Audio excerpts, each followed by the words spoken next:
The man was merely a bystander, yet somehow ended up becoming the center of the spectacle himself. He couldn't understand it either. Why would the daughter of a rival family present him with a laurel crown, a symbol of love? He even quietly reminded the girl, "Have you mistaken me for someone else? The one you're looking for, Li Jihao, is the dark-haired knight behind me." He encouraged her to walk over slowly, but the girl insisted firmly that she had not made a mistake. She even promised him he wouldn't need to take any responsibility. All he had to do was accept her laurel crown, because all of this was the girl's starting point for escaping her family's control and carrying out her plan for revenge. The girl's name was Nadia. In her previous life, as an illegitimate daughter of the Bart family, from the very moment she was born, her tragic fate was sealed. Because of her illegitimate status, she was not only treated as a punching bag by her half-sister, but also used by her father as a puppet of the family. Her standing in the household was even lower than that of the servants. This life continued until the appearance of the man who ended her tragic previous existence. The man's name was Li Jihao.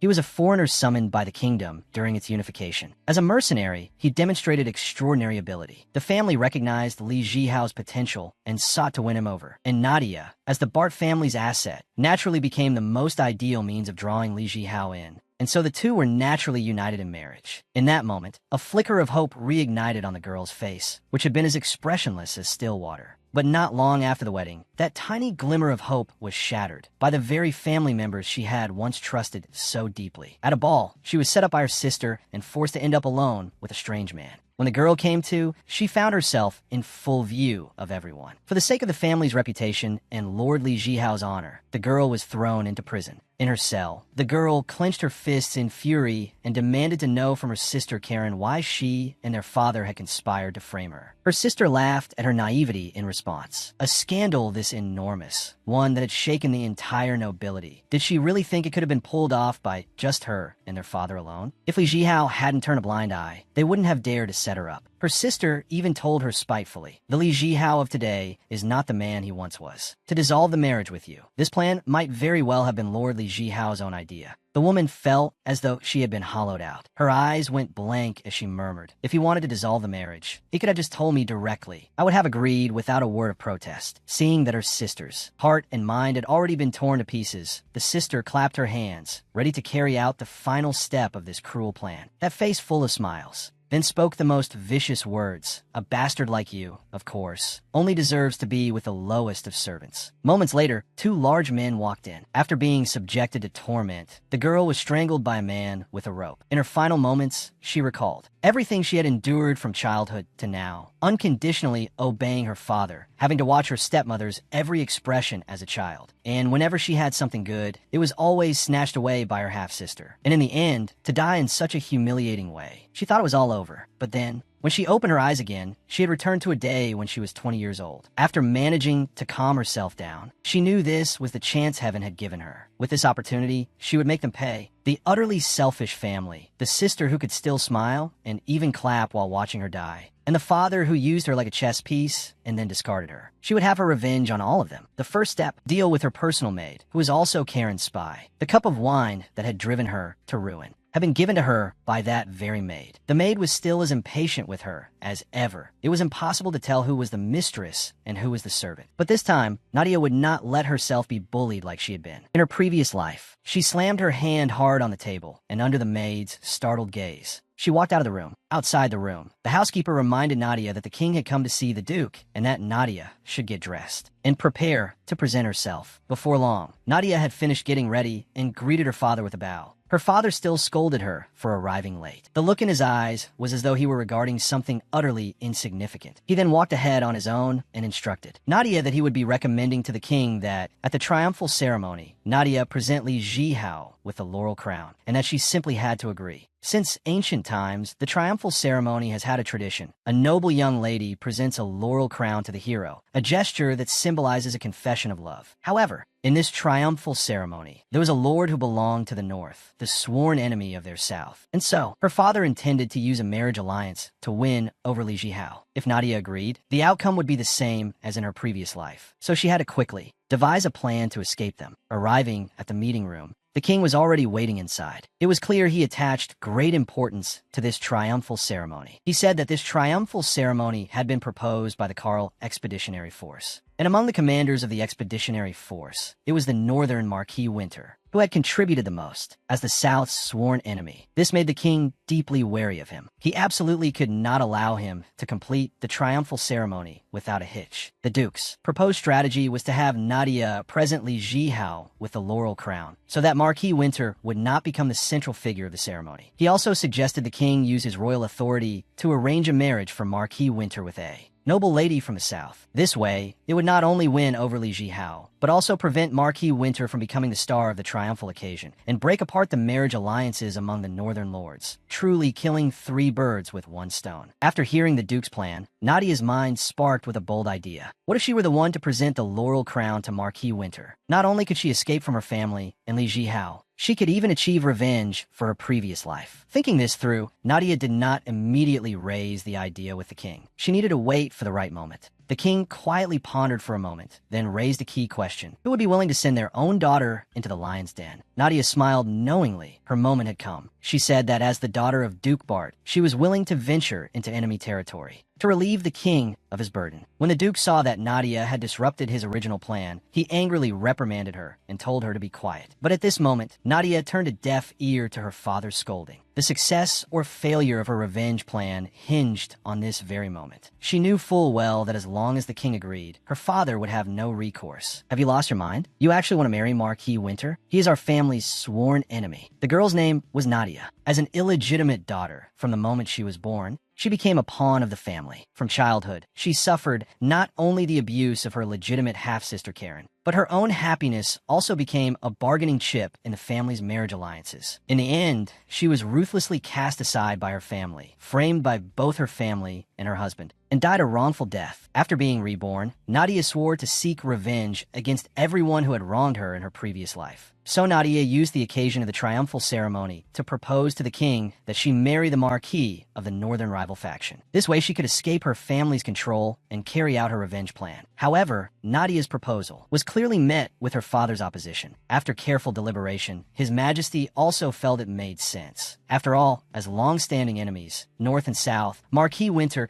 could not possibly marry a woman from Southern family. Still, His Majesty asked the girl about it. Since it was she who had raised the request, she must surely have a foolproof plan. Nadia replied that the plan was simple. Just have her present the laurel crown to Marquis Winter. At the triumphal ceremony, a laurel crown was equivalent to a token of love. The Duke, upon hearing this, silently cursed her foolishness. Do you think he will simply accept your laurel crown? Nadia calmly replied that to date, there had never been a precedent of anyone refusing a laurel crown at a triumphal ceremony. And Marquis Winter could not possibly refuse, because this triumphal ceremony had been proposed by Marquis Winter himself. As the central figure of the ceremony, he would have no choice but to accept the girl's laurel crown. If he refused, the weight of public opinion would fall squarely on him. Though he was revered as a hero by all, if he rejected the girl's laurel crown, it would deal a devastating blow to his reputation. So, he would certainly accept the crown first and then figure out how to deal with the fallout. After that, all His Majesty needed to do was apply pressure. After all, the moment he accepted the crown, he could no longer remain uninvolved. His Majesty listened and marveled. Truly a despicable scheme, yet the logic behind it was remarkably airtight. But after all, it involved sending a daughter into enemy territory, so the Duke's opinion still needed to be sought. The Duke, however, broke into a satisfied smile and agreed, telling His Majesty he would have his daughter present the crown. He hadn't expected this pawn of his to come up with such a scheme. Back home, Talion looked at her sister, who was acting strangely, and said, "Have you gone mad? Do you know who Marquis Winter is? How dare you stir up this kind of trouble?" The Duke, seeing his daughter acting foolishly, worried that Nadia might back out. He cut her off directly and stared her in the face, demanding to know why Nadia had such an idea. He had already arranged for her to present the laurel crown to Li Jihao. How dare she defy his orders? Faced with her father's interrogation, Nadia broke into a cold sweat from nerves. After all, even though His Majesty had already given his approval, if she couldn't convince the man before her, the plan still couldn't be carried out. After composing herself, Nadia summoned her courage and pushed back. "I have no wish to marry a foreigner of unknown origins. Even if I am illegitimate, I still carry the blood of the Bart family." The Duke retorted, questioning Nadia, "Is that your reason? For the sake of that insignificant pride of yours?" The seasoned Duke would clearly not be convinced by such a reason. At that moment, Nadia's heart was pounding so hard it felt like it might leap out of her chest. She decided to stake everything on a single gamble, a guess she had been holding in her mind. She turned the question back on her father. Surely the most pressing matter right now is preventing a northern rebellion, is it not? I imagine that is why both His Majesty and you wish to divert attention at the triumphal ceremony. Am I right? The Duke asked in surprise how she knew this. Seeing her father's expression, Nadia felt a wave of relief, for she understood that the royal family had in truth already become a puppet of the Bart family. The Duke's position was such that he could sway the king. But precisely because of this, the Duke needed to guard against uprisings from lords across the land. And among them, Marquis Winter of the North, as a most powerful force, was someone even the Duke greatly feared. So Nadia reminded her father, even without this triumphal ceremony, Marquis Winter would be quietly consolidating his power. So the most important thing right now was to send someone to keep watch over him, and she was willing to be that person. The Duke,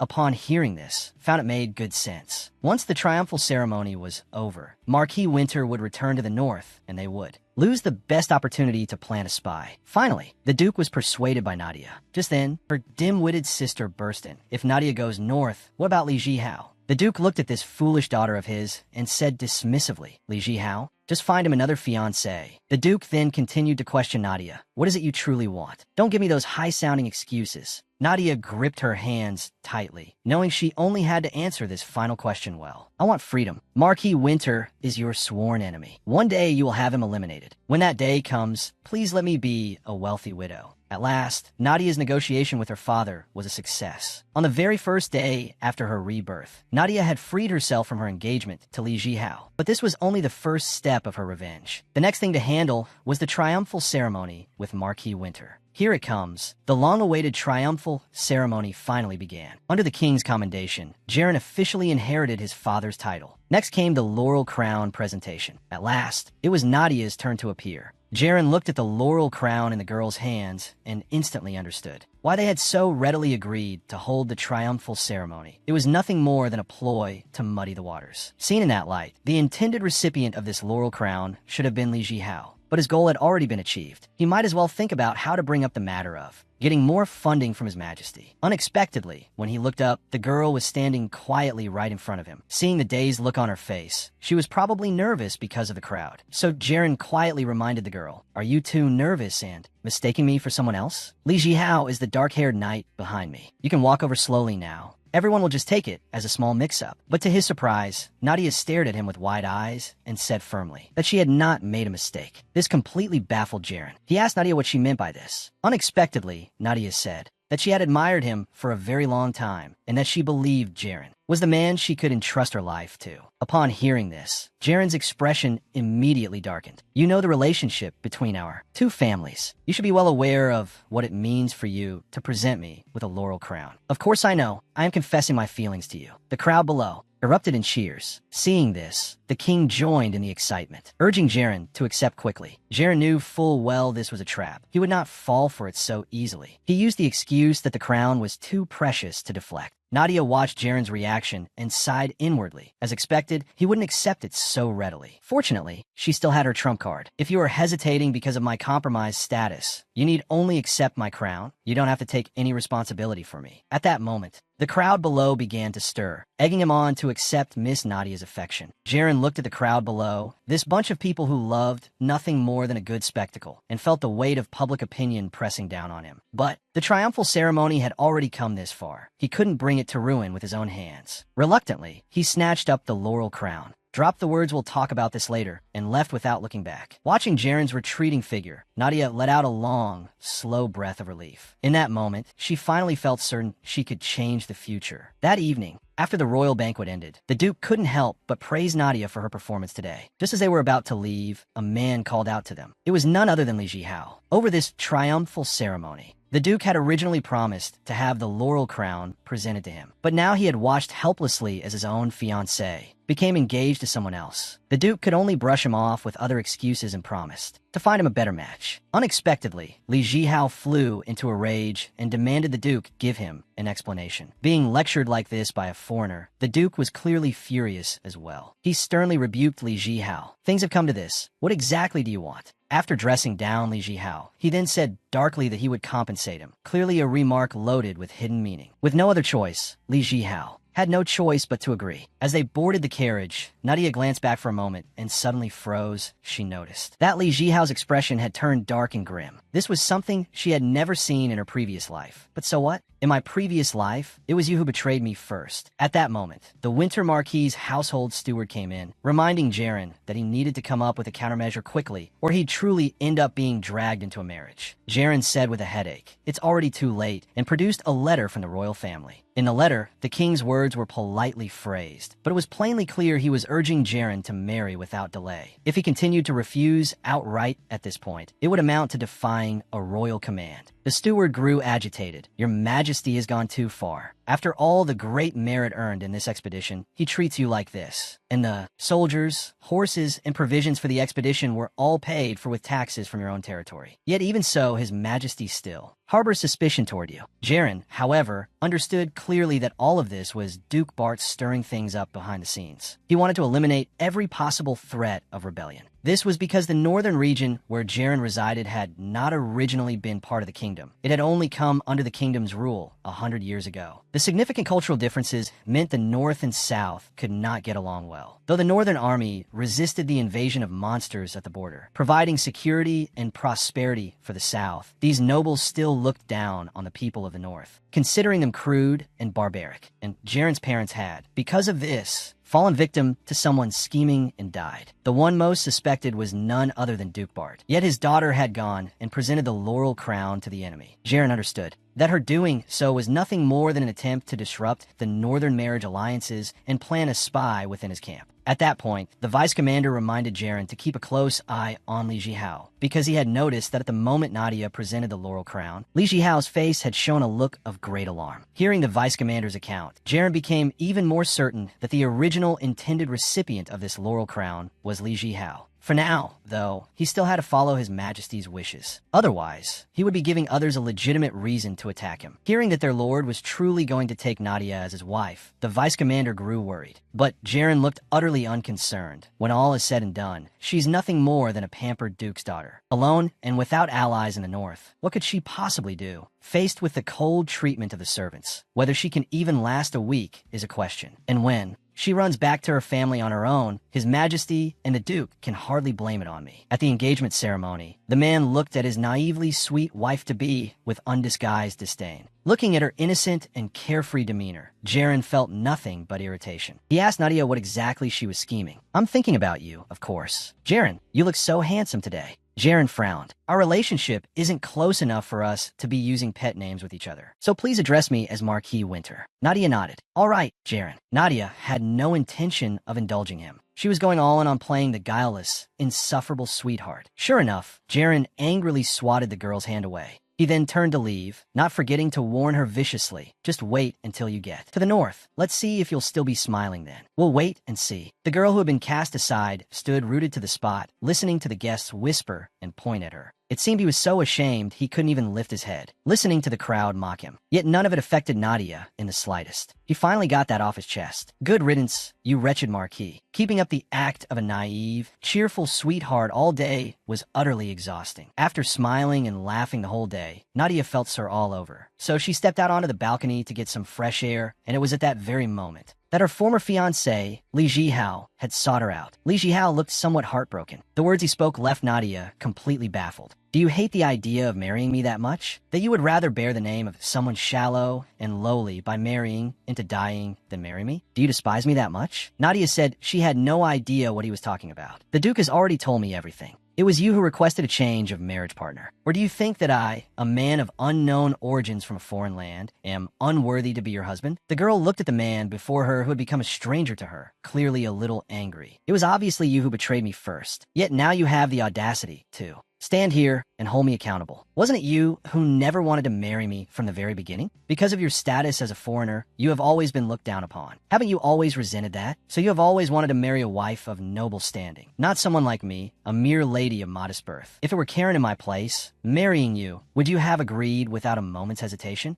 Li Jihao was left speechless by Nadia's words. Looking at the silent man, Nadia became even more certain of what she heard before dying in her previous life. What Karen had told her. Anyway, neither of us is the other's ideal partner. From now on, let's go our separate ways. Nadia went to the courtyard, thinking that no one would bother her here. As a result, her good sister came to cause her trouble again. She immediately pointed at Nadia arrogantly, warning her as the legitimate daughter of the family. Don't always follow behind men's backs. You're completely throwing away the Duke's family's face. You are nothing but a pawn for father. The current Nadia would no longer let this sister bully her. Do you think there's any difference between you and me to father? My marriage with Li Jihao has already fallen through. I suppose you're next, Karen. Hearing this, Karen lunged at Nadia like a madwoman and screamed, I am not like you. I am a duchess's daughter. So you still believe in father even now? To him, daughters are nothing but tools to consolidate his political status. Just then, Nadia noticed the necklace around Karen's neck. It was her mother's only relic. Seeing her sister's burning gaze, Karen actually took the necklace off considerately. Nadia wouldn't think that this sister had suddenly found her conscience. As expected, do you want your mother's relic back? Then kneel down and beg me like a dog. In order to get her mother's relic back, the girl was actually asked to kneel and bark like a dog to her half-sister. If she didn't comply, the necklace would be thrown into the river by her. She even said she had plenty of such cheap goods. It doesn't matter if I throw one away. Unexpectedly, while she wasn't paying attention, Nadia pushed her hard into the river. After swallowing a bellyful of water, Karen just floated up and roared at Nadia like a maniac. What are you doing? I will never let you go in this lifetime. Nadia stood on the bank, looking down at the sister who had always bullied her, and said indifferently, what can you do? Anyway, even if I begged you, you wouldn't return the necklace to me. It's more practical to just snatch it, because in her previous life, she obediently knelt down according to her sister's demands. But in the end, she still lost her mother's relic forever. So after being reborn, she figured it out, even if she was obedient, that her sister wouldn't treat her as family. Besides, your hatred for me is completely unreasonable. So I plan to create some reasons for you to hate me. Karen looked at this sister who now felt like a stranger to her, and felt a chill down her spine. Just then, the guests heard the sound of someone falling into the water and rushed over. As soon as Karen was fished out, an angry scolding came from the crowd. What are you two making a scene for in the middle of the night? The Duke watched his daughter making a fool of herself in front of everyone, feeling he was losing face. Unexpectedly, seeing her father, Karen immediately threw herself at him, trembling and pointing at Nadia. It was this lowly, wretched girl who pushed me into the river. Unexpectedly, Nadia said with tearful eyes, I told you the riverbank was dangerous. You're just saying that because you're worried others will call you a wild girl, right? But telling such a lie will disgrace the Duke's family. That little expression was the picture of grievance. Hearing this, Karen instantly flew into a rage. The one lying is obviously you wretched girl. You pushed me into the river because I threatened you with your mother's relic. Hearing the murmurs of the crowd, the not-so-smart Karen finally realized she had misspoken. Now, the gossip-loving crowd was even more fiercely discussing this drama of the vicious legitimate daughter and the pitiful illegitimate daughter. Seeing that the situation couldn't be allowed to escalate further, the Duke hurriedly sent Karen away, telling her to go back and change clothes. Karen, who still hadn't grasped the situation, grabbed her father's hand and wanted to explain, but was rebuked by the Duke with a single sentence. He then bowed and apologized to the guests, preventing the matter from blowing up. The crowd of onlookers, still wanting more drama, slowly dispersed. Seeing the farce end, Nadia stretched her neck. Having been her father's daughter for over a decade, how could Karen not know that what he valued most was his reputation? Anyway, her mother's relic was retrieved. Now she could leave this place with peace of mind and go with that stinky marquis to the north. The next morning, the grand procession set off back to the north. Jaren was thoroughly annoyed by his chatterbox subordinate along the way. He told him to quickly get back to his post. Fabian said that after asking one last question, he would go back. What if the future madam really likes you? Jaren was quite angered by this gossipy subordinate. He fiercely told him, if you keep gossiping like this, you can walk back to the territory on foot. How could such a threat shake a gossipy heart? He pressed on, saying that the future madam's performance at the triumphal ceremony didn't look like acting at all. Jaren earnestly reminded Fabian, absolutely do not be deceived by that woman's appearance. She is a daughter of the Duke Bart family. Who knows when she might stab us in the back? As her guard, you need to keep an extra eye out. He then urged him to go back. Just as Fabian returned, Nadia popped out of the carriage, saying the journey was too boring, so she had been waiting for him. This startled Fabian, who hastily explained that he had just left for a moment due to some matters. So that's how it is. I heard you on my temporary guard. What is your name? Fabian scratched his head in embarrassment and told Nadia his name. Seeing his restrained manner, Nadia asked, "Does my identity make you uncomfortable?" I can understand. After all, the enmity between our two families is known to everyone. But my love for the Marquis is genuine. At this moment, Jaren's recent words suddenly echoed in Fabian's ears. But looking at Nadia's delicate and moving appearance, those words instantly blurred. He hurriedly stated that he was just too shy around strangers. The two chatted lively along the way, and he even introduced a lot of the North situation to Nadia. Days later, the main force finally returned to the Winter family's northern territory. At the wedding ceremony, the bride's mind was completely filled with thoughts of consummating the marriage. So much so that she forgot there was a kissing segment. She originally thought Jaren would just put on an act. Unexpectedly, he actually kissed her. Now she was doomed. She didn't expect the stinky Marquis to be serious. Then wouldn't that first night also have to be spent together? When night came, Nadia paced back and forth anxiously in the room. During the day, Jaren had just taken her first kiss. Now her first night was also at stake. The mere thought of this made Nadia's heart race uncontrollably. Just then, Jaren opened the door and walked in. Nadia could only force a smile and had to put on an expectant expression. Fortunately, the other party told her not to get it wrong.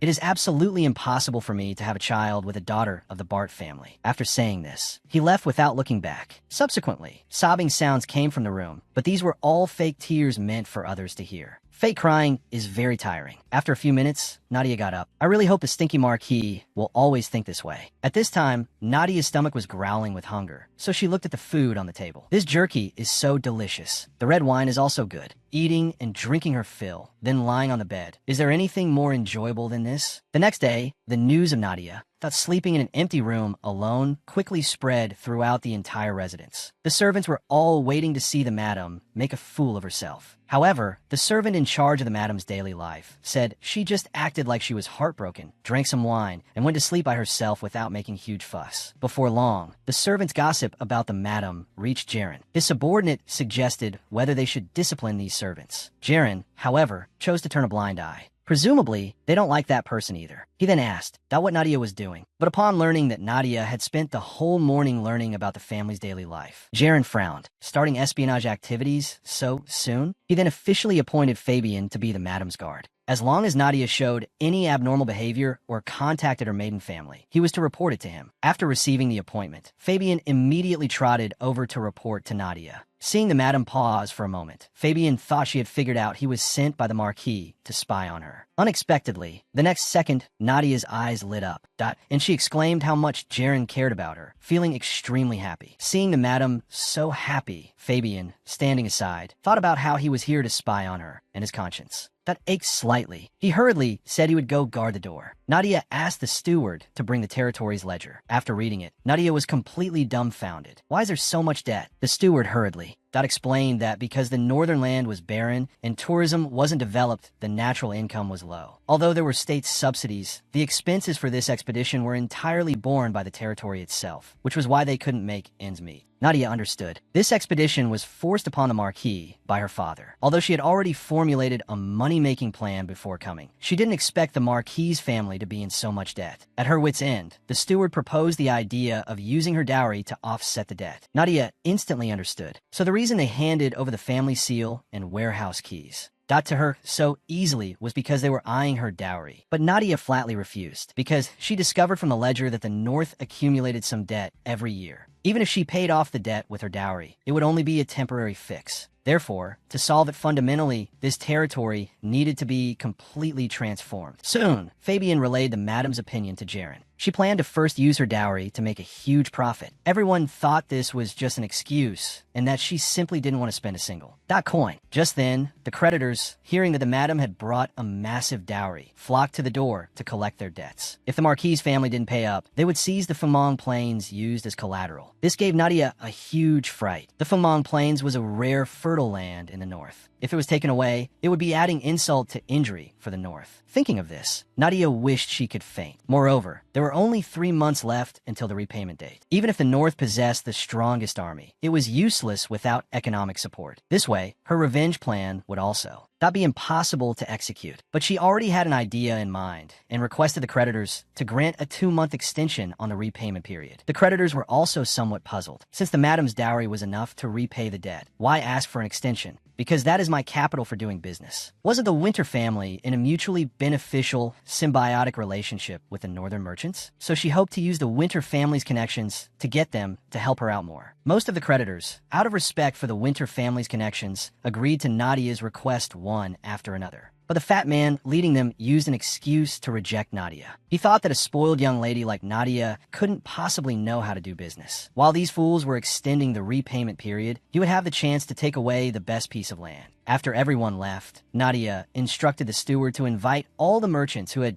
just agreed to extend the repayment, not to the residents, because only those who mutually trusted each other were qualified to know what benefits trusting the Winter family would bring. Seriously, Stinky Marquis, how could you owe so much money? Fortunately, you married a smart and capable wife. From now on, just leave the family's financial power to me. That afternoon, Nadia invited all the merchants on good terms with the family to the residence and stated that she wanted to use thorn herb to start a herbal tea business. Hearing this, the merchants showed troubled expressions because herbal tea was a commoner's drink and couldn't possibly bring in much profit. Nadia, however, insisted on doing this business and asked the merchants to buy up all the herbs on the market. She was even willing to use her dowry to pay the expenses. Hearing this, the merchants turned to look at the steward. This won't do. You should persuade the madam. However, looking at the steward's appearance, it seemed he had already given up struggling. Seeing the merchants still hesitating, Nadia seriously told everyone, I didn't ask you to come this time to discuss this matter, but to hire you to help me purchase, and I will pay a handsome commission. They exchanged glances and reluctantly agreed to Nadia's request. What they didn't know was that herbal tea was just a front. Nadia's true purpose was to buy up all the herbs on the market. 2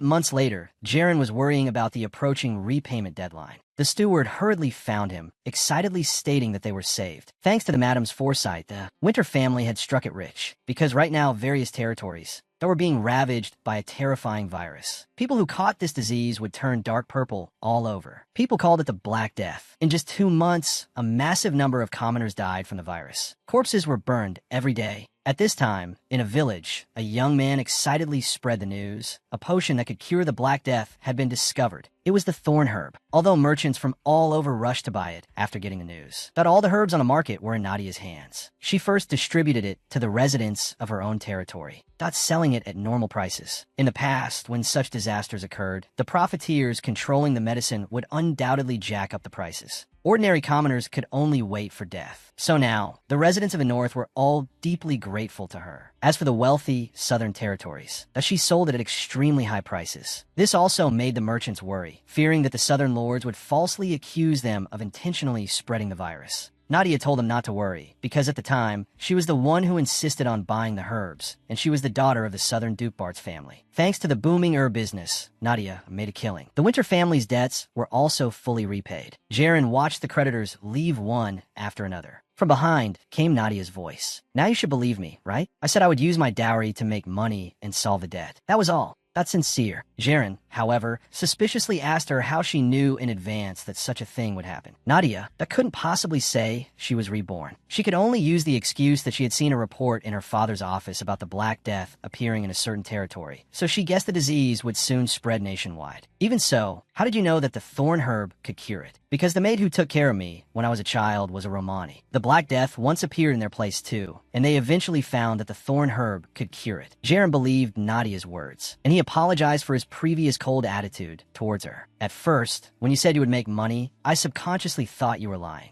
As the daughter of Duke Bart, why on earth would you do things that benefit me? I say, Stinky Marquis, now what have you been taking my words for all this time? I did all this for you because I love you. Don't you remember the words I said? Seeing Nadia put on this fatal expression again, Jaren, with a headache, said she could make any request. Hearing this, Nadia really wanted to tell him not to nag and interfere with her in the future. As long as he obediently listened, Big Sister would guarantee him a life of luxury and endless wealth. But she couldn't say that, so Stinky Marquis just hugged me once. Hearing Nadia's request, Jaren froze for a few seconds. He thought Nadia would ask him to punish those servants who had been gossiping about her behind her back, or ask him to return the money to her later. Nadia shook her head because she knew clearly that if she made these requests, that she would never truly become a member of the Winter family. Before Jaren could recover from her words, Nadia threw her arms around him. Jaren naturally hugged the girl in his arms tightly. The faint fragrance on her body made Jaren fall deeply for her. 3 months after their engagement, the couple finally had their first intimate contact. Unfortunately, a knock on the door interrupted the two. The steward reminded Nadia that it was time for the business meeting. Nadia took the opportunity to escape the stinky Marquis's embrace. At the business meeting, the merchants marveled that the accounting method taught by Nadia was that's simply too useful. Nadia, however, humbly waved her hand, saying that these were all taught to her by a friend. This person was Li Jihao. As a transmigrator, he not only taught Nadia a lot of advanced knowledge, but most importantly, he instilled in Nadia the concepts of gender equality. And he suggested that Nadia apply this knowledge to the work she truly liked to showcase her abilities. Although Li Jihao ultimately abandoned her, she had to admit that after her rebirth, when Nadia was formulating her revenge plan, this knowledge provided her with significant help. Meanwhile, at the Duke's mansion, Duke Bart flew into a rage because Nadia had solved the North's debt crisis. He had clearly instructed Nadia that her dowry must be used on a business that couldn't possibly make a profit. Herbal tea itself was indeed not impossible to make money from. Unexpectedly, the spread of the Black Death allowed her to make a huge fortune from it. However, this should just be an accident, and it only temporarily alleviated the North's economic crisis. Because he was confident he could plunge the Winter family's financial issues back to rock bottom. But the current Winter family residence, that was renovated from the inside out by the wealthy Nadia. The steward looked at the place where he had spent his whole life, seeing it restored so magnificently one day, and shed tears of excitement. Seeing everyone's happy faces, Nadia also showed a satisfied smile, because this was also a validation of her work. Subsequently, Nadia took out a bag of gold coins and asked the steward to distribute it too.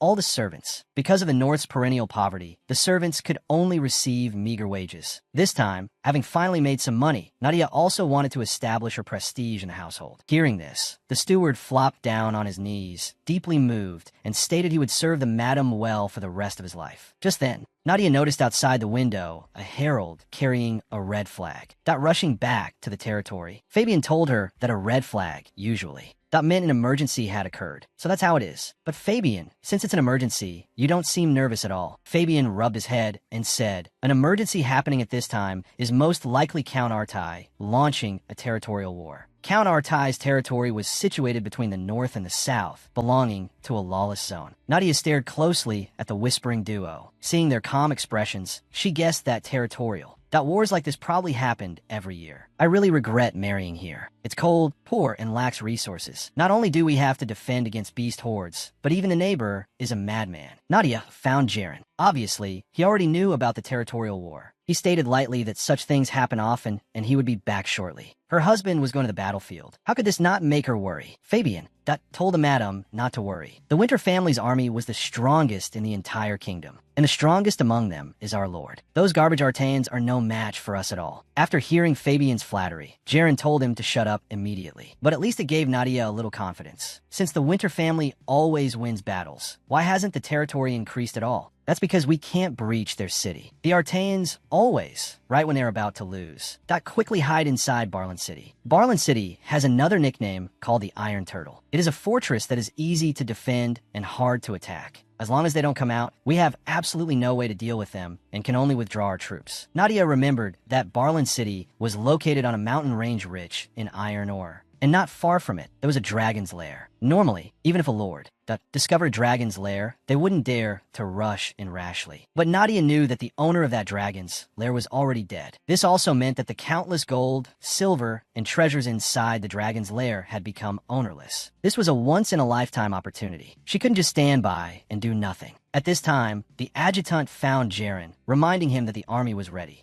and could set out. Jaren stood up and looked at Nadia. He said he would be right back. Being able to make a territorial war. Sound as easy as a village brawl. I really married an extraordinary man. However, Nadia still looked at Jaren with a worried face. You must stay safe and return peacefully. The adjutant watched the way they parted just now, feeling that the couple's relationship was much better than he had imagined. He also understood. After all, with such a beautiful and delicate woman whispering sweet nothings to you, it would be strange not to be moved. But he still had to remind Jaren not to truly like and trust her. Because she is a daughter of the Bart family. Don't worry, I only owe her a favor, so it's not good to give her the cold shoulder. I haven't truly trusted her. The strongest men in the North Territorial. That war was forcefully turned into a village defense battle by him. But even so, the battle situation still fell into a dilemma because the Artai army retreated back to Barlin City. This is an easy to defend and hard to attack Iron Turtle City. Just as Jaren and the adjutant were discussing whether to retreat, a commotion broke out outside the camp. Jaren went out to check the situation. We saw the person who came. He paused. It was actually his wife, Nadia. Nadia slowly took off her cloak. Long time no see. Jaren, I missed you. Why are you here? This is a military camp. Besides, didn't we just part ways this morning? Nadia didn't care about any of that. It's so good to see you safe and sound. A helpless Jaren could only let her enter the camp first. Nadia leisurely took a sip of red wine. She came here by signing a military pledge. This gave Jaren a fright because I thought of a way to capture Barlin City, but I was afraid you wouldn't believe me, so I had to resort to this bad plan. Jaren, with a headache, asked Nadia, do you understand what a military pledge that means to the army? During wartime, those who confuse our army with lies must apologize with death. I know this very well. Just as Jaren was about to say something, the adjutant interrupted him and signaled Nadia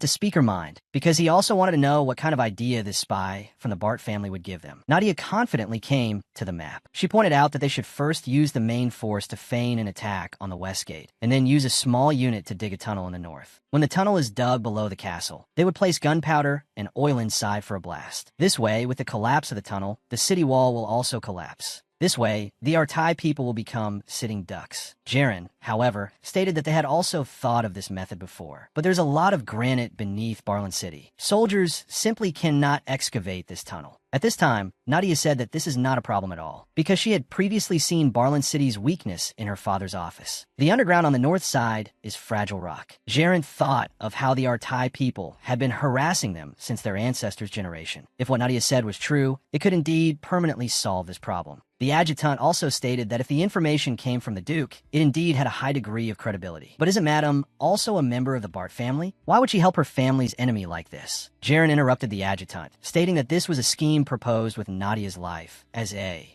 guarantee. So he chose to believe his wife. As expected, only hubby believes me. Jaren is the best. What did she just call me? Hubby? But what I meant was, before Jaren could finish, Nadia grabbed his hand. Just like I urged before, you must stay safe. The next day, the adjutant stared in astonishment at the distance. The wall that had troubled them for generations collapsed. The moment the city wall collapsed, it meant someone was going to be unlucky. Didn't I say I surrender? Count Artai trembled like a lamb waiting to be slaughtered. Marquis Winter, do you have no noble demeanor? You have to abide by the noble law. Jaren had a look of anger. Now you mention noble law to me? The Winter Army returned from their expedition less than half a year ago. Did you give these soldiers who fought to the death on the battlefield time to catch their breath? You launching a war without authorization is your so-called noble demeanor? Just as Jaren was about to strike Marquis Artai, Nadia stopped him. Since the territorial war is over, we naturally cannot take the Lord's life anymore. However, Nadia's next words left Count Artai. Got instantly dumbfounded. Count Artai committed suicide out of shame for becoming a prisoner of war, leaving behind the last words that all this. That was for the sake of noble demeanor. How about this outcome? This woman is actually even.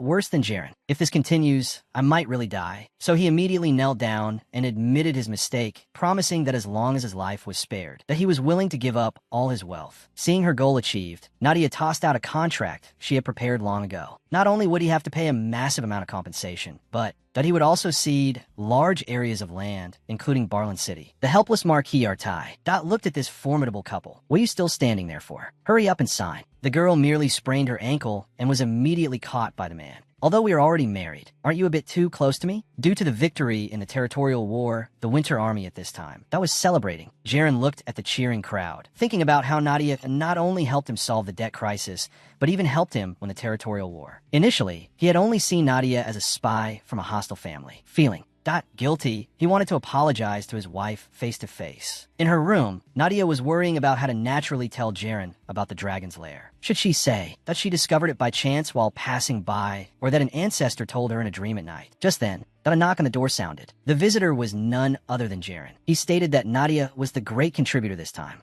and asked if she should show her face in front of the soldiers. He then extended his hand to escort Nadia over. This took Nadia by surprise. Why is this man so proactive today? Has the iron tree blossomed? In the corridor, Jaren asked if Nadia wasn't resting. I originally wanted to rest, but thinking about the newly acquired territory, I couldn't sleep. I have to think carefully about how to use it. Nadia was still envisioning her future plans when her foot suddenly sprained. Jaren smoothly caught his wife in his arms. Nadia hurriedly explained that seeing Jaren return safely, that she felt relieved for a moment and became careless. Jaren didn't listen to Nadia's explanation and leaned in for a kiss. Nadia nervously told Jaren to let her go. Afterwards, the Marquis actually obediently released her. At this moment, Nadia's little heart was pounding wildly. Today's Jaren gave her a strange feeling, and the atmosphere between the two was also different from before. As soon as the two entered the banquet hall, they saw a mess. When everyone saw Nadia's arrival, they stood up one after another to greet her. Nadia could only politely respond to the drunken crowd one by one. The reason she that hadn't come to attend was because she was afraid of encountering the situation. Jaren looked at the awkward Nadia and hurriedly explained to her, hoping she would be understanding. Just then, Adjutant Giska came in front of the two. With a thud, he knelt down before Nadia and stated that he had been insubordinate before, actually suspecting the madam of harboring malicious intentions. Nadia looked at Adjutant Giska in surprise. She truly hadn't expected this situation. She understood Adjutant Giska's distrust of her. After all, she was Duke Bart's daughter. But as the Marquis's wife, my face is the Marquis's face. This behavior of yours is equivalent to smearing dirt on your own lord's face. Just as Jaren wanted to excuse Adjutant Giska, Nadia actually interrupted Jaren at once. With a serious face, she stated that as the Marquis's wife, she needed to establish her authority. So she had to punish him according to his crime. Moreover, my punishment should be very difficult for you to bear alone. But if everyone shares it together, it should be a little lighter. The onlookers eating melons nearby were instantly dumbfounded. Unexpectedly, Nadia changed her serious expression. I'll punish all of you. Got to take a penalty drink from me. Not a single person is allowed to run away. Everyone then came back to their senses. They had been fooled by the madam. They didn't expect the madam to have such a mischievous side. But seeing the wash basins being brought up one by one, the crowd could no longer laugh. The madam's seemingly nonsensical punishment not only rebuked their unreasonableness, but also didn't make everyone lose their good impression of her. It even made everyone remember her identity as the mistress. It seemed the madam was no ordinary person. Perhaps the North really had welcomed a noble savior. Looking at Nadia, who was now mingling with everyone, that Sundara Jaren actually revealed a smile. At this moment, Nadia truly became a member of the Winter family. Late at night, the woman sneaked into the storehouse, but not to steal anything. She was seen slipping a letter into a stack of documents. Her face also revealed an expression of a successful scheme. Stinky Marquis, I've worried my heart out for this family. The next day, Nadia, feigning shock, dug out the letter she had prepared yesterday, stating that someone had discovered a dragon's lair nearby. Hearing this, Jaren helplessly stated that the hard-won territory wouldn't be abandoned just because of a dragon's lair. But you probably don't need to worry. It says here that the owner of the dragon's lair seems to have died a long time ago. Nadia's words made Jaren pause involuntarily, and judging by the date on the letter, Count Artai hasn't started excavating yet. That means the gold, silver, and treasures in the dragon's lair are all ours. Jaren couldn't help but wonder why all the good things recently were happening to him. Of course, as long as you obediently listen to your big sister, your blessings are yet to come. However, Jaren still noticed an anomaly. The handwriting on this letter was crooked like crawling earthworms. How could his wife recognize it? Nadia suddenly remembered that to prevent Jaren from recognizing her handwriting, she deliberately wrote it with her left hand. She figured no one but herself could read it. She quickly explained that her father's handwriting was bad, and she got used to it since childhood, so she could read it. She then urged Jaren to send an exploration team to confirm it. Jaren felt this explanation was too fake, but he didn't delve into it. He turned his head and ordered his subordinates to send an exploration team to confirm the dragon's lair. Afterward, Jaren led everyone to inspect this newly acquired territory, unable to help but sigh. Such fertile land actually belonged to him now, but his subordinates reminded him that although this land was very fertile, due to a labor shortage, most of the farmland had been left idle for several years. The previous Marquis Artai rented the land to farmers and exacted exorbitant taxes from them, which led the farmers to flee one after another. Jaren looked at the vast land. Even if he moved the Winter families, farmers over, there would definitely still be a shortage of manpower. At this time, Adjutant Giska proposed capturing the residents who had previously fled and bringing them back. Nadia opposed this suggestion. After all, such heavy-handed methods would affect the Marquis family's reputation. She proposed that they could take in nomads to come and farm. but those nomads would likely be unwilling to settle here. Even if they publicly announced a reduction in taxes, Marquis Artai had already ruined the territory's reputation. Jaren looked at Nadia's confident expression. Could it be that she had thought of another solution? So he opened his mouth to ask his wife, "Madam, do you have any good ideas?" Nadia looked at him in surprise. What was this situation? The cold man had changed his nature. He actually took the initiative to ask for someone else's opinion. So she smiled and said, "If you can lend me your sword for a few days, I should be able to. That solved this problem." The origin of this sword was no small matter. It was the Lord's sword passed down from generation to generation by the head of the Winter family. However, since this request was made by his wife, Jaren still obediently took off his sword and handed it to Fabian behind him. This sword is very heavy. You won't be able to lift it with your thin arms and legs. So if you need anything, just instruct Fabian. Nadia hurriedly retorted, "I'm not as weak as you think. But last time, I felt you were much lighter than I imagined." Nadia immediately thought of the time she sprained her ankle and Jaren held her. This Thunder guy really had become different. A few days later,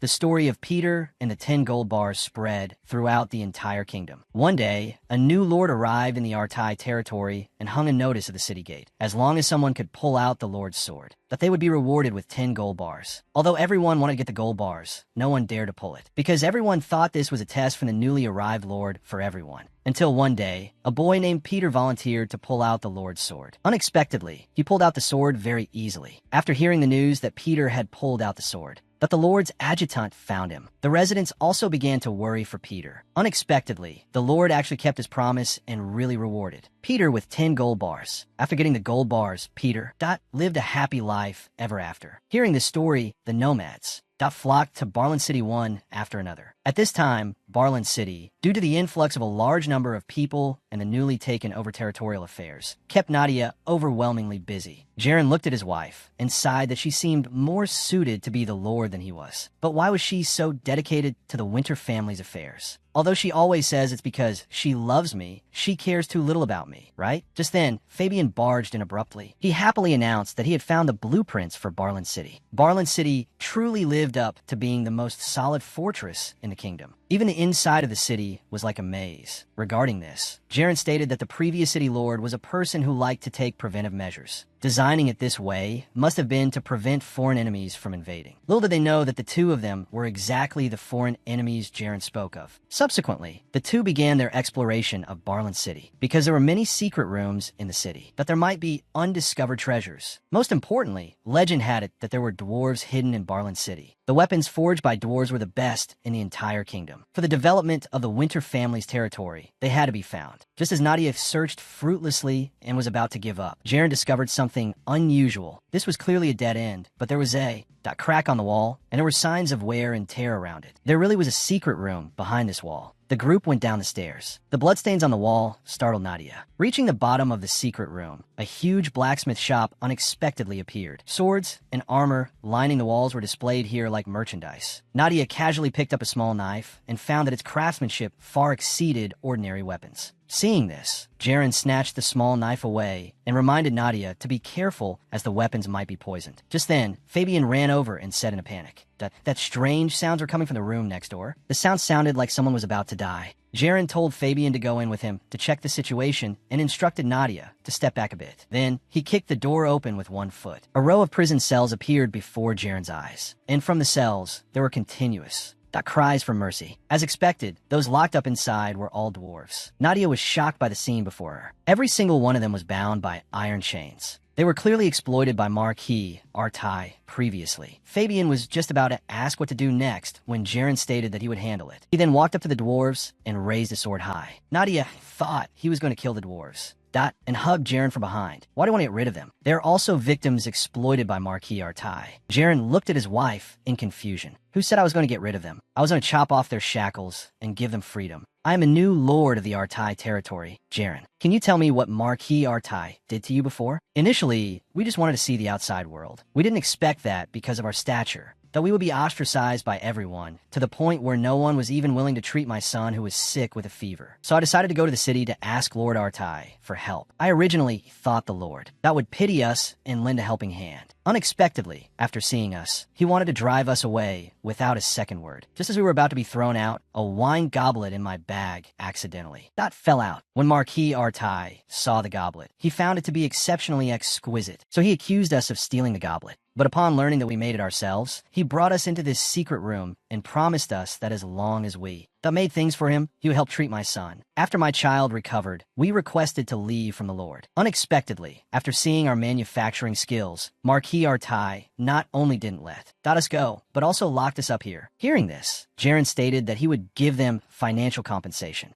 and provide medical treatment. The dwarf uncle hurriedly thanked him after hearing this and stated that as long as the Lord promised to treat them and let them return to where they originally lived, they would be extremely grateful. Hearing the dwarf uncle's story, Nadia thought of herself in her past life, unwelcome everywhere, giving her all only to receive betrayal in return. So she stepped forward to persuade them. If you just go back like this, what a pity it would be. The world you have seen is only a very small part. Follow me from now on. In the Winter family, I promise to take you to see the broader world outside. I can also guarantee that you will never be kidnapped or imprisoned again. In addition, you'll be paid an ample salary and given holidays, so you can enjoy yourselves in the territory to your heart's content. Seeing his wife so insistent, Jaren also stepped forward and guaranteed them in his capacity as the new lord. Seeing the couple's insistence, the dwarves exchanged opinions and agreed to Nadia's request. With the dwarves' help, Nadia instructed them, and they quickly produced a new type of plate armor. Fabian said excitedly, "This armor simply cannot be pierced by ordinary weapons." Nadia smiled and said, "This armor was just an idea I had before. Now that we have hired the dwarves and discovered iron, or this idea has been realized. The defensive power of this plate armor far exceeded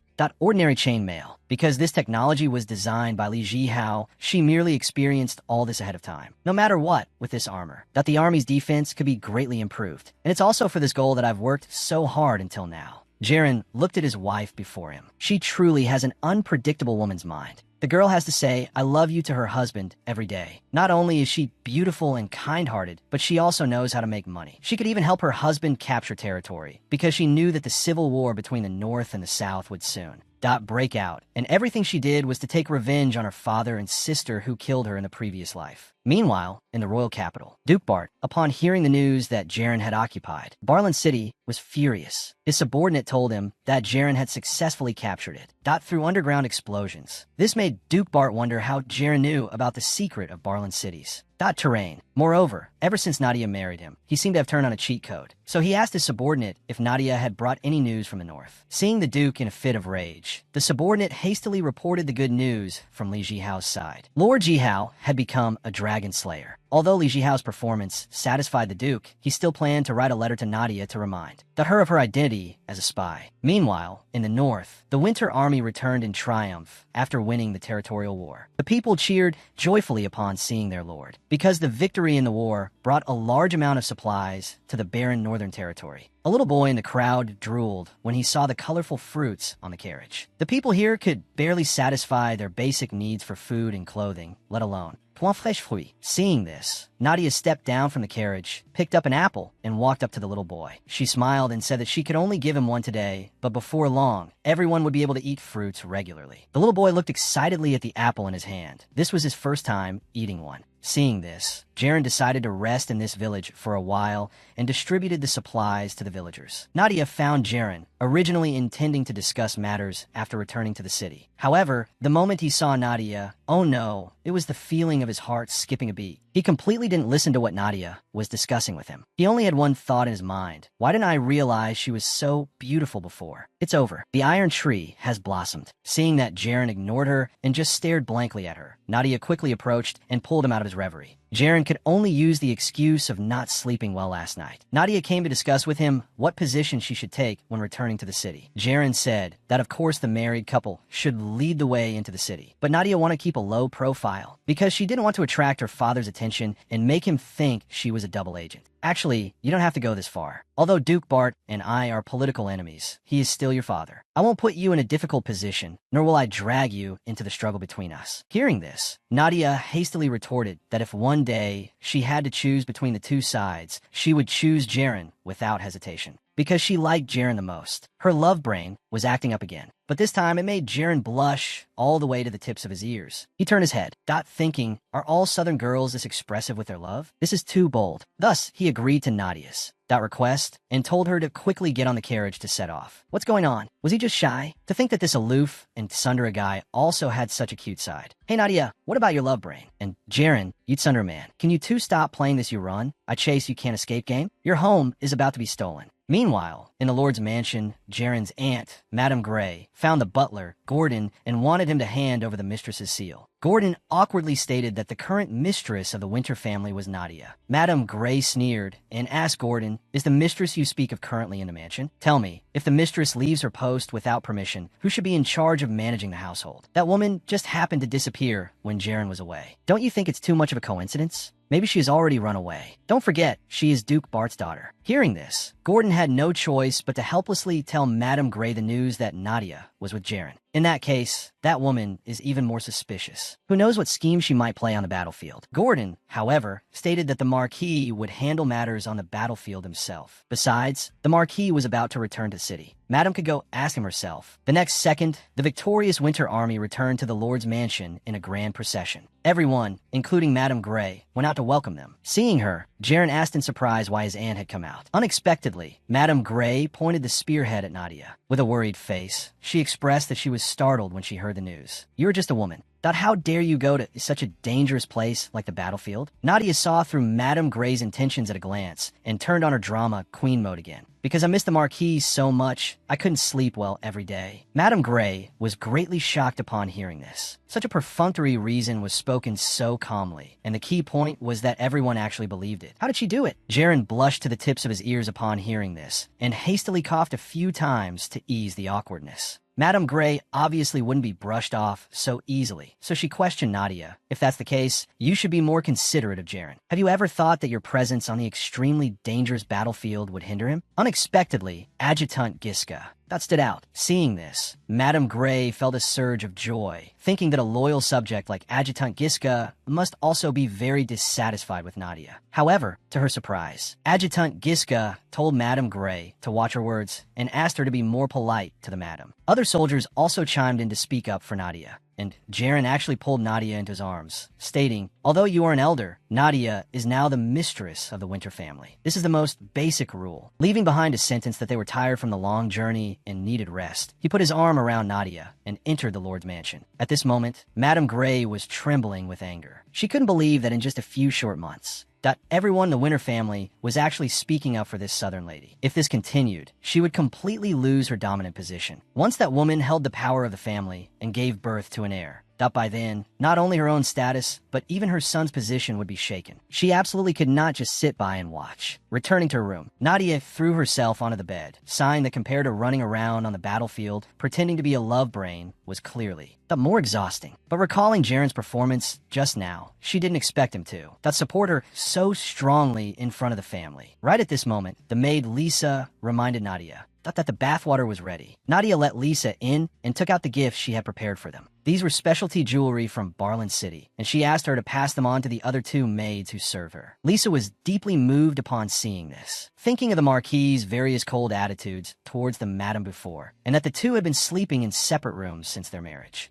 So after discussing it with the other two maids, the three of them prepared to heat up the relationship between the madam and the Marquis. Meanwhile, in the bathroom, Nadia was comfortably taking a rose bath. Suddenly, the sound of the door opening caught Nadia's attention. She thought Lisa had come so quickly to serve her in her bath. However, she was greatly shocked upon seeing the person who entered. She saw Jaren standing in front of her with a bewildered look on his face. What's going on here, right? This young couple's first time meeting each other, so honestly was actually accomplished with the divine assist of the maids. At this moment in the bathroom, Nadia looked at Jaren in surprise, and Jaren, realizing that it was a bit awkward to keep staring at his wife, turned his head and stammered an explanation that the servants reported his private bathroom was under repair, so he came here. Now, Nadia understood everything. It must be that girl Lisa's doing. No wonder she was frantically signaling earlier that she would handle everything tonight. But Jaren looked so cute just now. This is the first time I've seen seen him so flustered. Jaren also seemed to realize it was the maid's doing, saying that he would properly discipline them. He then turned around, preparing to walk out of the bathroom. Nadia also breathed a sigh of relief, seeing him leave. But just as Jaren was about to step out, he thought, did he seem very cold to her? So much so that the maids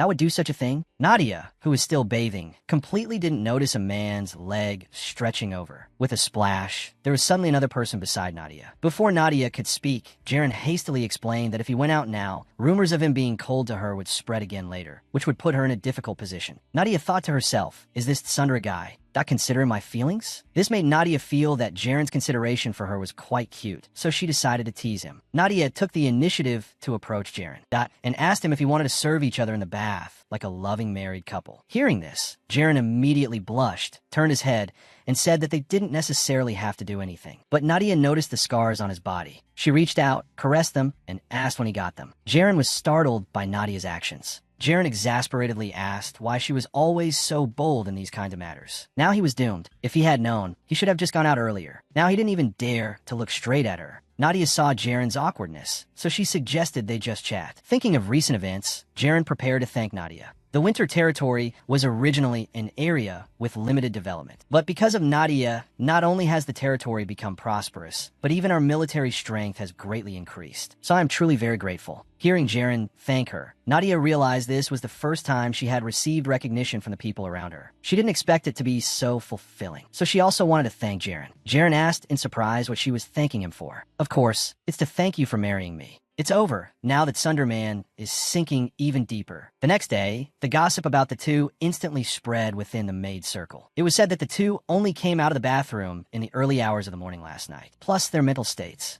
The battle situation was clear at a glance. The madam, who had a good sleep after the bath and was glowing with health, and the male master who looked like a withered eggplant. After breakfast, Jaren got up and was about to go inspect the territory. The maid Lisa suddenly jumped out and said that today was the day the grand market opened, and asked if he wanted to take the madam along. Nadia awkwardly stated that she still had a mountain of business waiting for her to handle. Unexpectedly, Jaren actually reached out his hand, and invited Nadia to go together. The two walked in the grand market. Nadia sighed that it was even livelier than she had imagined. Jaren looked back at the guards who were scattered by the crowd. It might be a grand celebration held by the residents after incorporating the new territory into the Winterlands. Right at this moment, Nadia's cloak was squeezed off by the crowded people. The public also noticed the marquis, and the madam. Jaren feared Nadia might be in danger, so he prepared to take her back to the castle. Unexpectedly, danger was also quietly approaching. In the crowd, a person suddenly rushed out, attacking toward Nadia, the married couple's first time inspecting the territory after marriage. Unexpectedly, had a person suddenly rush out from the crowd. Carrying a bucket of excrement, cursing running dog of the Bart family, he lunged at Nadia. Nadia was so frightened that she stood frozen in place. In the nick of time, Jaren flashed forward and shielded Nadia behind him. He then subdued the mobster with one move. Seeing it was the Lord, the mobster immediately argued, saying that Nadia was a running dog of the Bart family and that they had a deep blood feud with us. Don't be deceived by her. My brother was killed by the Bart family because it was the Bart family who forced the northern soldiers to charge at the front lines, while the southern noble lords only sat in the back to enjoy the fruits of our labor. Hearing these words, Nadia couldn't help but tremble. The surrounding public also began to whisper among themselves, but they were all on Nadia's side. The contributions she had made to the North during this time had undoubtedly gained the public's recognition. Right at this moment, the man's mother rushed over. She plopped down on her knees before Jaren and begged him to spare her son's life. Ever since his older brother died, he has had mental problems. My son died in battle during the expedition. Of course, his death has nothing to do with the madam. Jaren looked at the pitiful mother in front of him and showed a look of dilemma. Thus, he let go of the man and said that he remembered the soldier who died in battle. He fought on the front lines for the Winter family. He was a true warrior, and his death was very honorable. Hearing her son's heroic deeds, the mother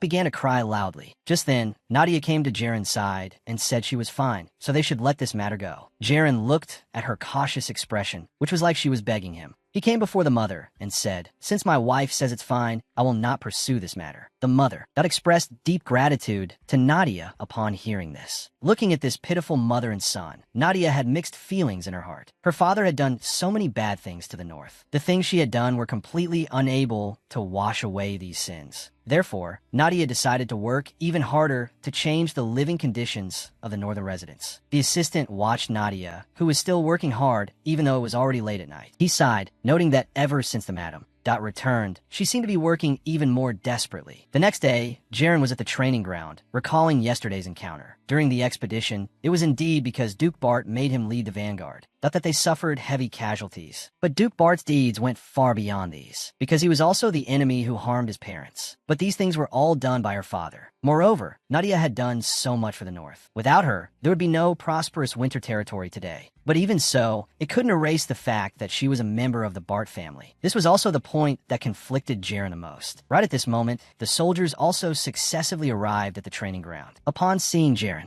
the soldiers teased him, saying that he had been inseparable from the madam recently. Perhaps because they were newlyweds, he rarely came to the training ground. But when Jaren turned around, he looked like a withered eggplant. This made the soldiers suspect if the madam was taking good care of him. Thus, they began to quietly gossip about the relationship progress between the Lord and the madam. They also reminded him that no matter how passionate a love is, it will have a day when it cools down. You can't keep being so tsundra like this. Do you think there will be anyone else who truly adores you like the madam in the future? In my opinion, being able to hit the madam's aesthetic sweet spot is the greatest blessing of your life. Jaren, that couldn't stand their teasing and could only speak the truth. He knew that Nadia was a wife that could only be encountered by chance and not actively sought after. But if he fell in love with her, what about his dead mother and his better-than father? This was also the reason why he could never accept Nadia's confession. Right at this moment, Fabian found Jaren and said that the madam wanted to have lunch with him. Jaren recalled that this seemed to be the first time Nadia had invited him. Jaren, you big jerk. How dare you lose your temper with such a cute and beautiful wife? Aren't you afraid she'll just lie flat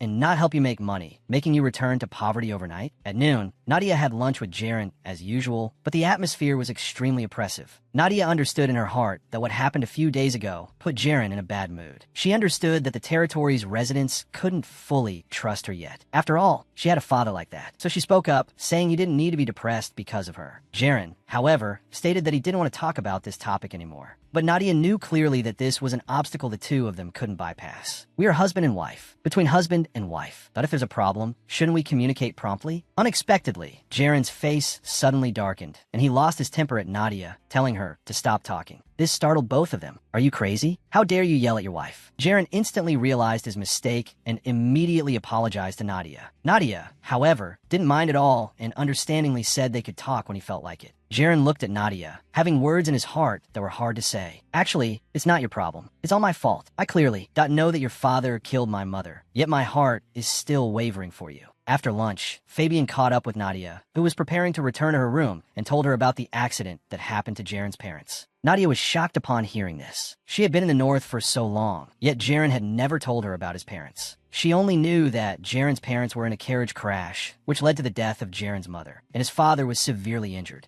and had yet to regain consciousness. And her own father was undoubtedly the biggest suspect in that accident. Fabian told Nadia that the Lord was currently very troubled. He also didn't know whether he should fall in love with his enemy's daughter. And the incident in the village was just the fuse. So none of this was the madam's fault. It turned out Jaren had been troubled by this matter all along. Although her father had done many wicked things, that she knew that the murder of Jaren's parents was truly not done by her father, because she had heard her father personally say at the time that he disdained such a clumsy scheme. If he were to do it, he would not leave any survivors. Moreover, Jaren's methods were much stronger than his father's. If his father died, Jaren would succeed him. Under his management, the Winter family would become even stronger. Why would he want to bring this time forward? Besides, she heard that the previous Marquis's body was slowly becoming stiff. This didn't seem like the sequelae of an accident at all. The mastermind behind this matter must be within the Winter family, and that must be someone who could freely enter and exit Jaren's father's bedroom. Now, only she knew the truth, so she had to find the murderer. But if she said it herself, it would completely lack persuasiveness. Just then, a maid brought a letter. A family letter from Duke Bart's mansion. Hearing that it was actually a letter from her father, Nadia, nervously opened it. The contents all reflected a father's longing for his daughter. But only Nadia knew the hidden meaning within. Every sentence contained her father's threat to her, a fake spy. The maid asked Nadia if she needed a pen to write a reply. Nadia hastily said no. She knew deeply that she could no longer just sit and wait for death like this. At night, a subordinate reported to Madame Gray about the conflict that happened to the young couple during the day. She immediately mocked. The little girl is still too green. Even if she totally captivated Jaren before, as soon as it involved his parents, it will trigger the seed of hatred in his heart. No matter how much that little girl can stir things up, she is just a little brat who has been in the Winter family for less than a year. She has no idea that the entire Winter family is full of my informants. She then wrote a secret letter and instructed her subordinate to pass it on to them, adding, "Don't forget to burn it after confirmation." I mean, can you two be a bit more reserved? Didn't you just finish arguing in the morning? Why are you sticking together again so soon? In the afternoon, Nadia came to the shooting range and met Jaren, who was practicing archery. The married couple. That arguing is inevitable, but one side always has to make a concession. So she prepared to break this awkward atmosphere. She came to Jaren's side and asked if he could teach her archery. Jaren, however, asked in confusion, "You're a girl, and you want to learn this?" "Can I? You idiot. Can't you see I'm making a friendly gesture towards you?" Unexpectedly, Jaren didn't say anything and just turned and left. Seeing this situation, Nadia's disappointed expression was beyond words. Unexpectedly, after a short while, Jaren brought a beginner's bow, an arrow, and walk back. But even with a beginner's bow, Nadia had to use all her strength to barely pull it. Seeing this, Jaren stepped forward and supported Nadia, ready to teach her hand in hand. "If you're gonna teach, just teach. Why are you getting so close?" Who would have thought that a guy with thick eyebrows and big eyes like Jaren could be such a flirt? At this moment, Nadia was extremely nervous. She only came to ease their relationship, not expecting to get herself involved in this. So she let go. The arrow accurately hit the ground below the target. Unexpectedly, Jaren seriously stated that he would arrange another time to help her practice. After this incident, Jaren also understood Nadia's intentions, so he prepared to apologize to her for what happened in the morning. Unexpectedly, Nadia nervously stated that she didn't mind it at all anymore. But even so, Jaren still blushed and said, "Thank you for coming to find me." At night, a maid sneaked into the garden. After confirming there was no one else around, she found the sewing tool she had left behind. Then, all alone under the dim moonlight, she started sewing clothes. Just then, the guard on patrol discovered her. At the same time, he also found the sewing tool she hid behind her back. He immediately understood that Aiden was doing private work, but that as Nadia's personal maid, doing private work was forbidden. So he grabbed her and went to find Madame Gray. Upon seeing Madame Gray, Aiden trembled with fear. The guard described the course of events to Madame Gray. Upon hearing that she would be kicked out of the Marquis's mansion, Aiden immediately begged Madame Gray for mercy and stated that she was doing private work just to earn some extra income to cover her younger brother's medical expenses. Listening to Aiden's explanation and realizing she was Nadia's personal maid, a vicious idea immediately came to Madame Gray's mind. So she squatted down and helped Aiden up, even blaming Nadia for not being considerate of her servants at all. She took a bag of gold coins from her pocket and gave them to her to treat her brother. The next day, Madame Gray unexpectedly went to find Nadia on her own initiative. She expressed her sympathy, saying Nadia was working too hard, starting to handle official business right after eating. Nadia, however, stated that she was preparing to write a reply to her father. Although full of doubts in her heart, Nadia still warmly invited Madame Gray to take a seat. As soon as she sat down, Madame Gray put on an act, apologizing to Nadia with an embarrassed face. She said it was this old woman who was too foolish, always treating her as a spy of the Bart family, but only woke up to the truth after seeing her contributions to the Winter family. She even squeezed out a few tears. Unexpectedly, Nadia was deeply moved after hearing this, and stated that Jaren's aunt is her aunt, and told her not to be so formal with her in the future. To think someone dared to put on an act in front of Nadia. Isn't this like showing off one's proficiency with an axe before Luban, or selling nutcakes at the entrance of bank? Madame Gray was left completely bewildered, so she immediately changed the subject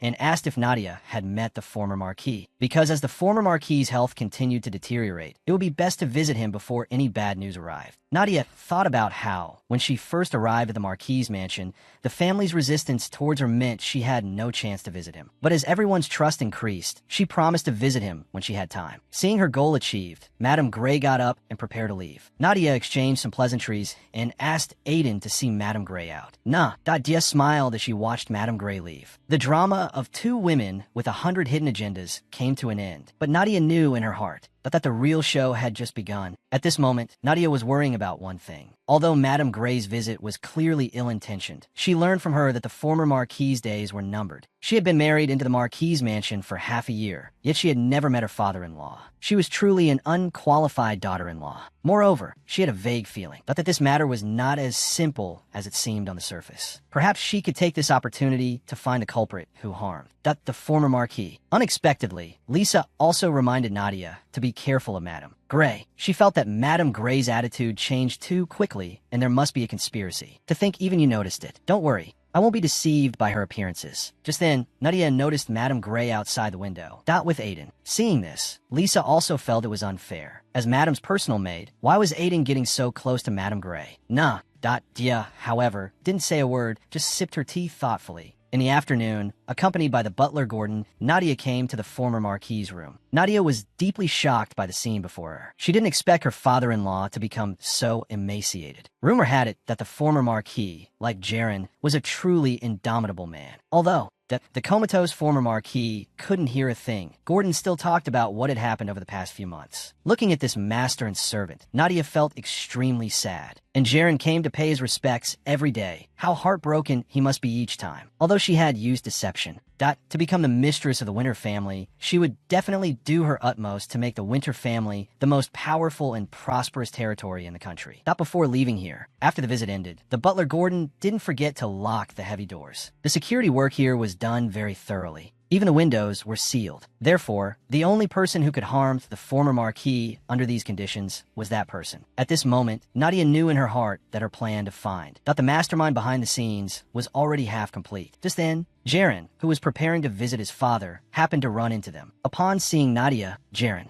asked in surprise why she had come. As a member of the Winter family, isn't visiting the former Marquis what I should? Do? From now on, I will come with you to visit him, okay? Every time, Jaren faced his increasingly emaciated father alone. If she accompanied him, he should feel a little better, right? Jaren didn't expect Nadia to make this request, but he agreed without a second thought. At this moment, Nadia suddenly thought of something, so she approached Jaren and asked him if he could spare some time after the visit, because she was preparing to lay her secret plan completely bare to Jaren. When night came, even though it was already very late, Nadia was still handling official business. The maid beside her felt it was unfair for Nadia to work so hard. It's one thing that the Lord Marquis hasn't confessed to Madame, but he actually lost his temper with her the day before yesterday. Aiden suddenly thought of an idea. Madam, have you heard the legend of the 1,000-year-old tree? There is a towering tree near the North City Gate that has lived for thousands of years. Legend has it that angels live in the tree. As long as that you pray for the angel's blessing under the tree on the day it blooms, you can become lovers with the person you deeply love. The other maids also chimed in to encourage her. I think you guys just want to sneak out and slack off. However, she still agreed to take them to the tree to pray for blessings 3 days later. On the morning 3 days later, Aiden, who usually loved to sleep in, got up early. When she went out, a bag of gold coins accidentally fell from her pocket. Lisa, who was nearby, abruptly got up and asked Aiden where she got so much money. Aiden, however, didn't answer. She ran out of the room without looking back. Lisa immediately sensed that this matter was not simple. In her heart, she hesitated whether to tell Madame. To truly love someone is to wish for the happiness of the one you love, even if you won't be together. In the evening, Nadia arrived at the 1,000-year-old tree, accompanied by the maids. Looking at the two incredibly excited people, Nadia couldn't understand their mood. Not at the moment. But the moment she saw the 1,000-year-old tree, Nadia was deeply shocked by the beautiful scenery before her. Lisa encouraged Nadia from the side to quickly make a wish, saying the angel of love would definitely descend upon Madame and the Marquis. At this moment, Nadia subconsciously thought, if only Jaren were here with me. But why did she think of Jaren in the first place? She didn't know since when her feelings for Jaren had changed. Beside her, Lisa had already started praying for the relationship between Nadia and Jaren. Looking at Lisa, Nadia couldn't help but feel guilty. Everyone in the Marquis'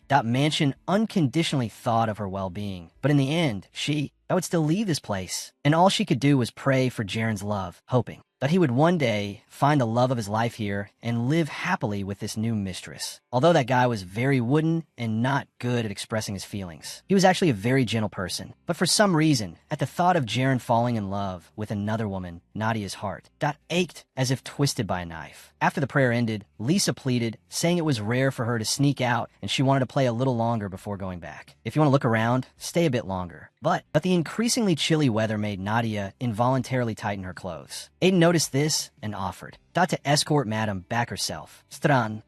Jelly. The way they went back seemed to be the opposite direction, but Lisa didn't think much of it. Along the way, Nadia chatted with Aiden, off and on. Just then, a loud shout suddenly stopped the two of them. A dense crowd of fully equipped soldiers suddenly appeared before Nadia's eyes. Before Nadia could speak, the leading captain revealed his identity and asked Madame where she was going. I'm going back to my room. Is there a problem? Unexpectedly, Madame Gray suddenly rushed out from the crowd and accused Nadia of lying. Did you think I didn't know you wanted to sneak out of the city in the middle of the night? She then took out a letter. Look at this. Do you still want to deny it? This is just a reply letter to my father. And the contents of the letter are nothing more than ordinary greetings. I knew you would say that, little girl. We'll see how you defend yourself in a moment. Madame Gray had her subordinate hand over a candlestick. As the letter slowly approached the flame of the candlestick, a line of small text faintly appeared at the bottom of the letter. My mission is complete, I will. Leave on the night of the full moon. Writing on paper with lemon juice. The words will appear as soon as it's roasted over a fire. These are all your southern little tricks. Did you think you could hide it from me? Nadia, however, calmly explained that she had never written these words. Someone is deliberately framing me. Seeing that she still wanted to deny it, Madame Gray turned around and called for the former marquise. Attending physician, but she didn't expect that the people who arrived included not only the attending physician, but also Gerent and Adjutant Keith. The physician hesitated for a moment before stating the former Marquis's current condition. Ever since Madame visited this morning, the Lord former Marquis has had a persistent high fever. If this continues, his life might be in danger. At this moment, all fingers were pointed at Nadia. But even so, Nadia did not show a trace of panic, as if all of this was proceeding exactly according to her plan.